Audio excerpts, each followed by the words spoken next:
eu sinto que há uma luta, né, para quem será a oposição real a Bolsonaro.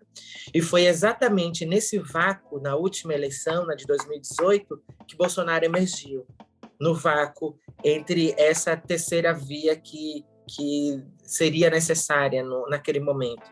Me preocupa se esse mesmo vácuo, né, esse mesmo lugar que não está preenchido, permanecer, né, caminhando até a eleição de 2022. E aí, efetivamente, a gente corre o risco de mais um governo Bolsonaro e o risco, não risco, para mim um fato, que esse país não se sustenta mais.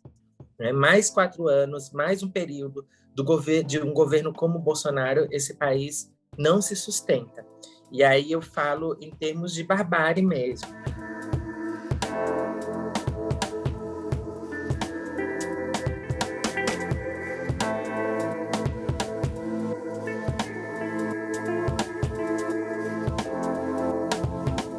Não adianta pessoas negras se deslocarem economicamente, se deslocarem socialmente, se deslocarem culturalmente do projeto, né, que nos coloca em vulnerabilidade. Não adianta. Se a gente adquirir algum bem de consumo ou estiver em lugares de sociabilidade branca, a gente sempre será colocado como alguém a negociar o pertencimento, a negociar a existência. E isso é uma programação que a gente já aprende desde criança. Né? Nossos pais, familiares e pessoas tutoras que cuidam de crianças negras já fazem essa programação desde sempre, né? por uma questão de sobrevivência, né? Uma tecnologia de sobrevivência. Então, até hoje eu estou uma deputada, eu tenho um acesso à escolarização, fiz um mestrado, enfim, tem uma condição econômica diferente da maioria da população negra brasileira, mas eu vivo ainda e continuarei programada para me proteger das violências raciais. Então, eu entro no supermercado, se eu tiver com a sacola, eu dou um nó na sacola que eu estou, para que ninguém ache que eu vou colocar alguma coisa dentro, assim. Eu evito ao máximo abrir a bolsa para pegar celular, e se eu for atender o celular, eu me afasto de tudo, me coloco numa situação bem visível e pego o telefone. A situação da polícia também ainda é uma questão. Eu vejo um carro da polícia, eu acho que ele vai me parar, e eu já fico elaborando mentalmente os códigos de resposta a abordagens policiais. Eu ando com telefones de emergência assim, fixados no meu celular, para falar com pessoas que possam me socorrer em alguma situação. Então, isso é algo que foi cultivado desde a minha infância. Estou falando de mim, mas eu sei que isso é um relato comum da maioria das pessoas negras nesse país.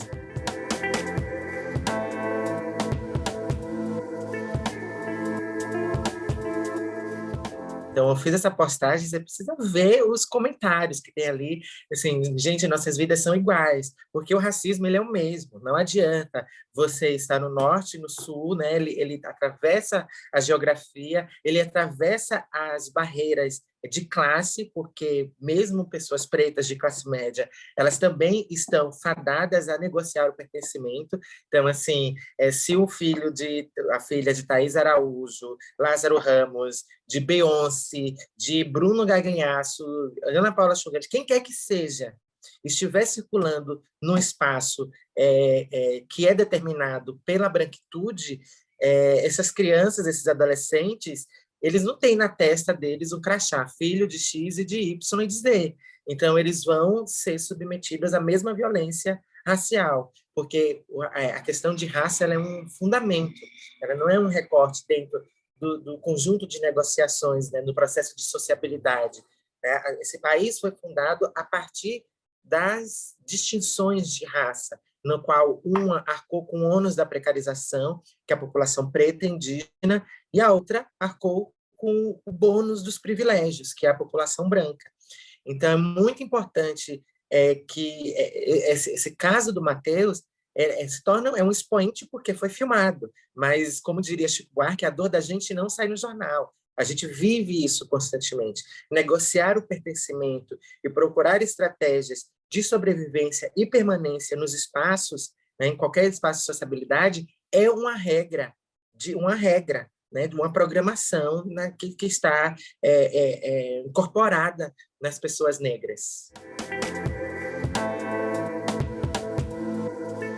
A gente fala sobre o genocídio negro escancarado. Faz mais de 40 anos que o Movimento Negro Unificado, nas escadarias do Teatro Municipal de São Paulo, denunciaram, na sua fundação, o genocídio da população negra. A população negra, né, o movimento negro, especificamente, né, que está comprometido com o estudo, com todas as relações profundas em torno da consciência racial, já denuncia o genocídio da população negra desde no pós-abolição, né, quando isso se torna uma política de Estado. Quando a gente pensa, anteriormente, né, nós éramos escravizadas, então nem consideradas cidadãos e cidadãos éramos, mas quando isso, né, acontece nesse processo de uma falsa abolição, o genocídio ele está colocado, inclusive com um código penal, né, que ratifica, né, que substancia o genocídio e o encarceramento da população preta.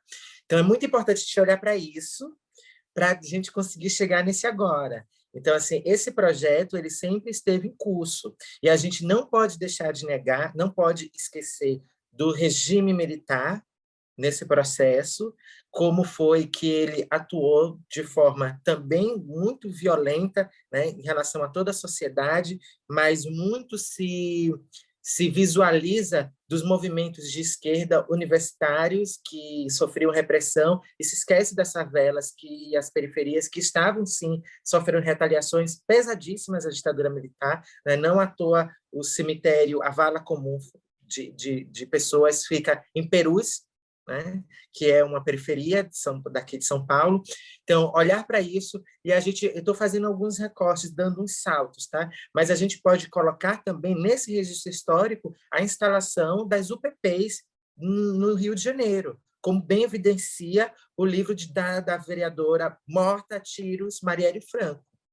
Então, assim, a gente não pode falar só de Bolsonaro achando que ele saiu do ovo e saiu o Kinder Ovo ali, o brinquedinho.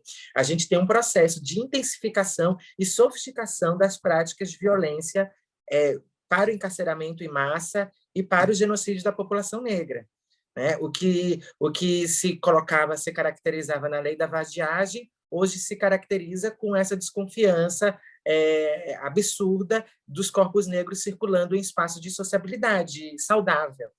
Então, é uma linha direta isso. Então, com isso, é óbvio que a gente não pode deixar, né, de evidenciar, né, que o bolsonarismo ele é o rompimento total de qualquer pacto de civilidade, de qualquer condição de civilidade, o bolsonarismo rompe. E, sem dúvida, essa sanha, né,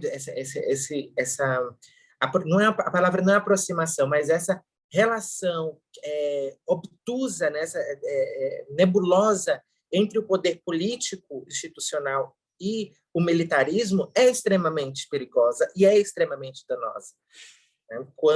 Principalmente quando esse poder militar está a serviço de uma prática política que é de extermínio, né? Porque a gente pode dizer que a gente tem práticas políticas que não verbalizam isso, que não colocam isso como projeto de sociedade, mas a gente sabe que o bolsonarismo coloca isso como projeto de sociedade.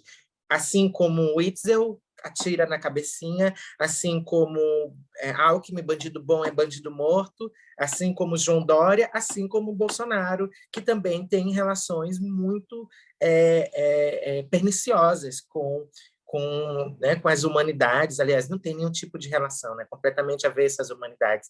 Então, a gente está vivendo isso nesse cenário, no qual se potencializa também a violência por conta da fome e do desemprego.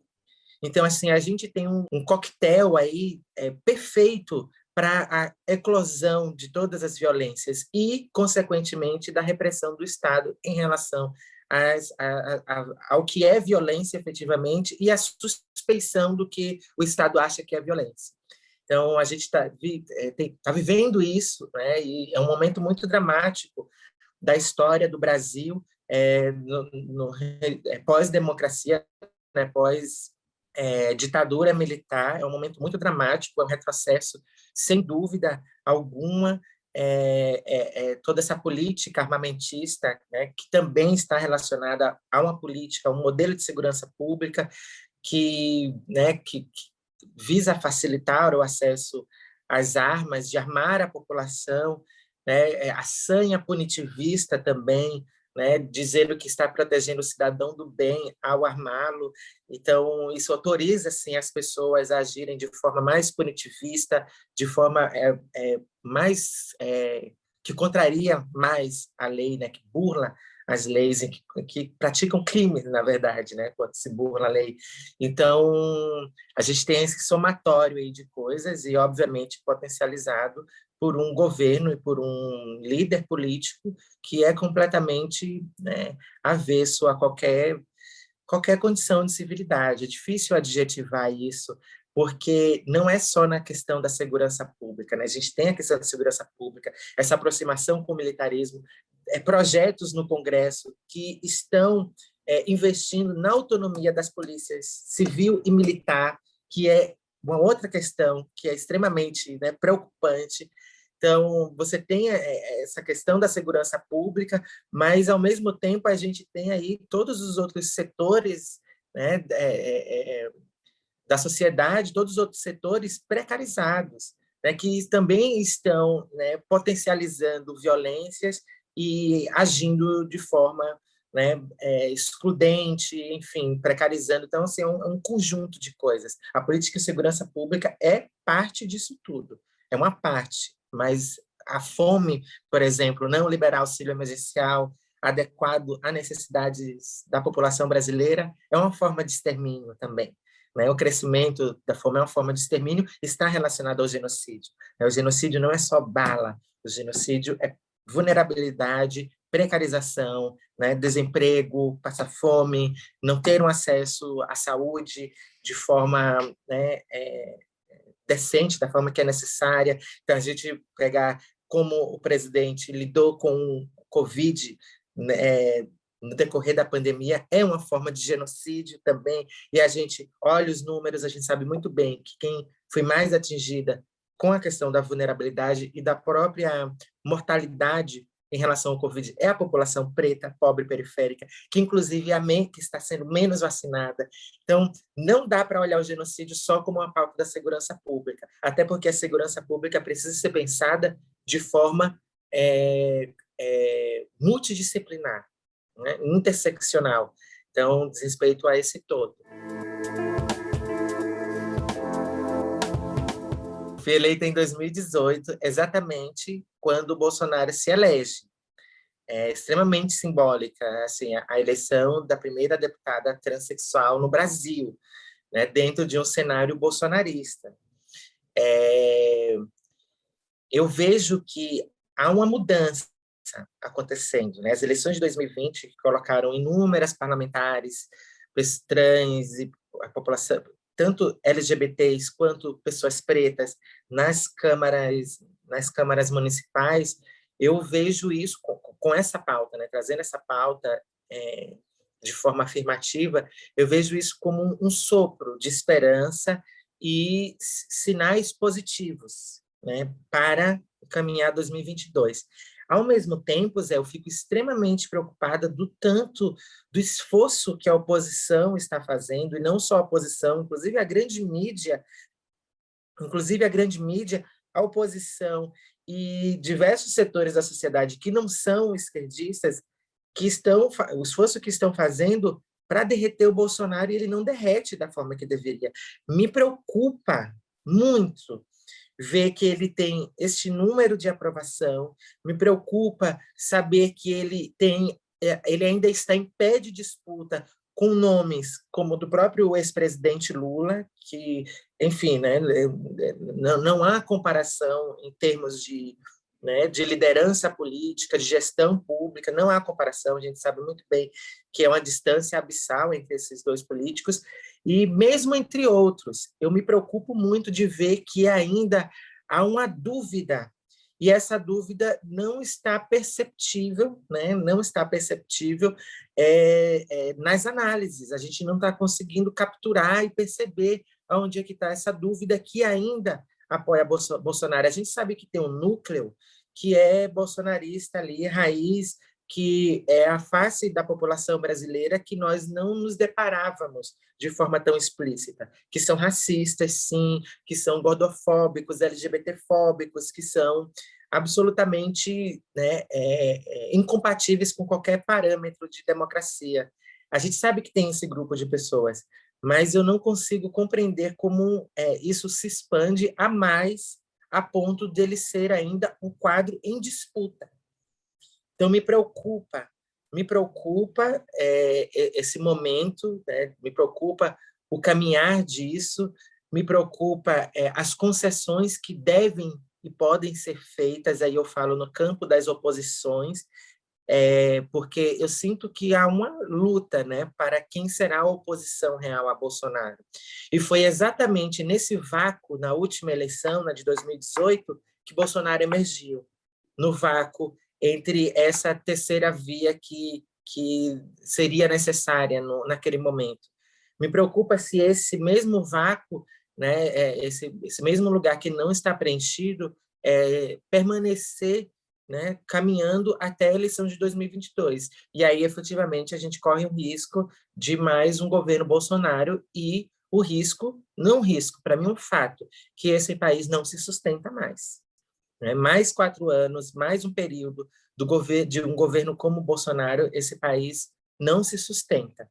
E aí eu falo em termos de barbárie mesmo. Deve ser uma missão de todas as pessoas que têm um mínimo de sensibilidade, de humanidade, derrotar Bolsonaro.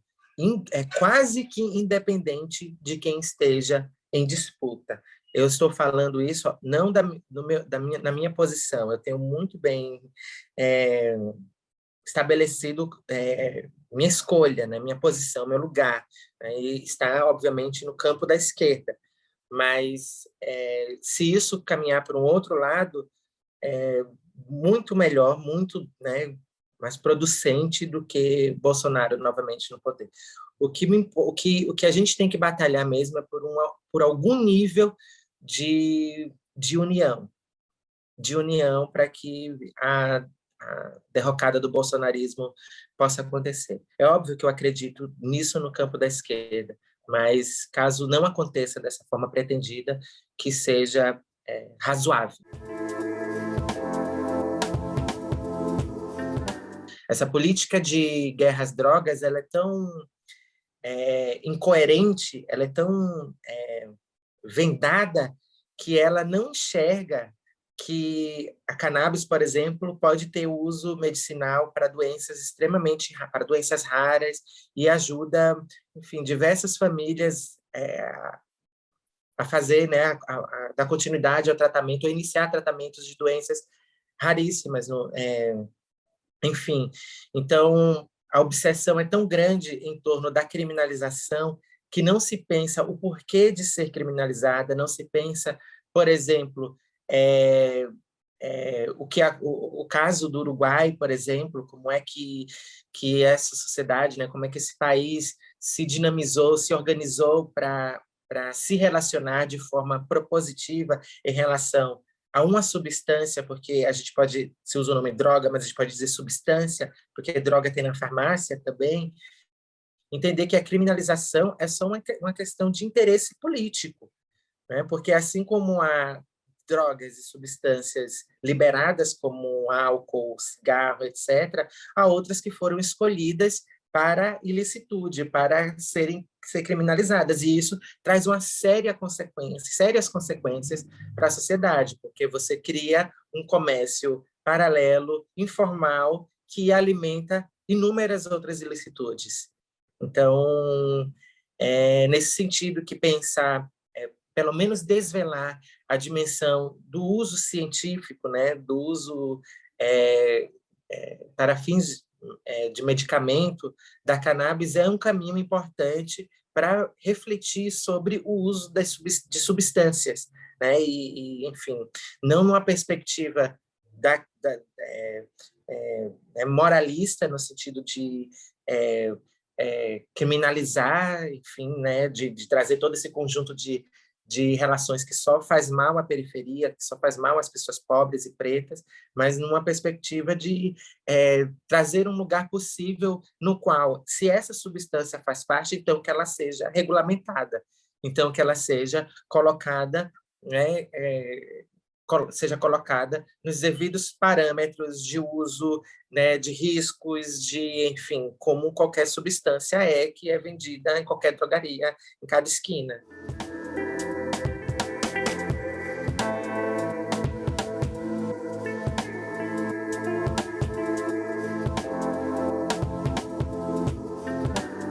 Isso é uma prática propositiva, né? Patrimonializar, né? Considerar patrimônio material a língua iorubá é uma prática antirracista, uma prática afirmativa, porque a gente conversou até agora, de oposição, de enfrentamento.